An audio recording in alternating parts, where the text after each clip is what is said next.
In this video, I want to go through some of the basic functionalities on the list views. So if we go into our customer list, so we've got our list of customers here. We've got the fat box over on the right hand side. So I want to show how you can actually select information. So you can actually see that the current customer selected is shaded in. So the date of incorporation, and the fat box is displaying the data based on that selected record. So if I click on the other records, the fat box information will change.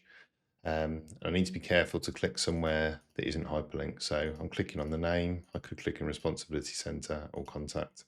If I click onto the balance field or onto the number, it's going to open up another page. So the number would open up the customer card itself, and the balance will take me into the list of entries that make up that balance. Okay, so that's how I can select records. If I need to select multiple records, I can do that either by clicking to the three dots next to the number and then saying select more. And I've then got this tick box where I can tick the ones I want, or if I want to select all records, I can tick in the top left and it will select them all. You can also do that with keyboard shortcuts. So if I hold down Control, I can select multiple records, similar as you would do in Excel. Or if I click on the top and then hold down Shift, I can select a range. Okay, so different ways of selecting the records. We've then got some ability to sort within the list view. So you'll see next to the number there's a little arrow. Okay, so that's telling me that we're currently sorted by number. If I click on the number title header, it will resort it the other way. Okay, so I can quickly do that, or I can click into the drop down here and click ascending, descending. But if I wanted to sort these on the customers alphabetically, click on name and it'll do that. If I want to sort them by largest to smallest balance, very quick to do that. Okay, so that's how we can quickly sort our information. And the last thing I wanted to look at in terms of functionality on the list view was the filters. Okay, so you've got a little filter funnel up here, and when I click into there, it opens up the view pane. So at the minute I'm viewing all records. Okay, so you can see that here.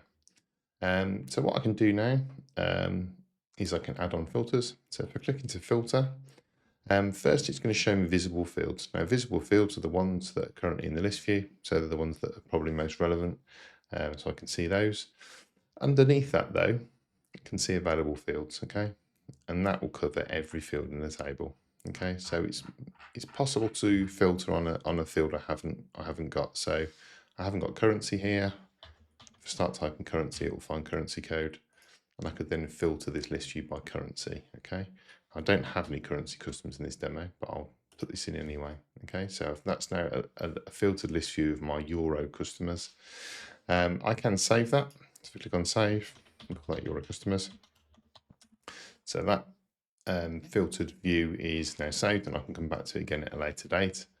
You can stack filters, so I can add on additional filters if I want to.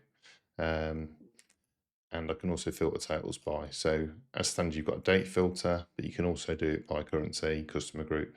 So customer group and department in here are dimensions.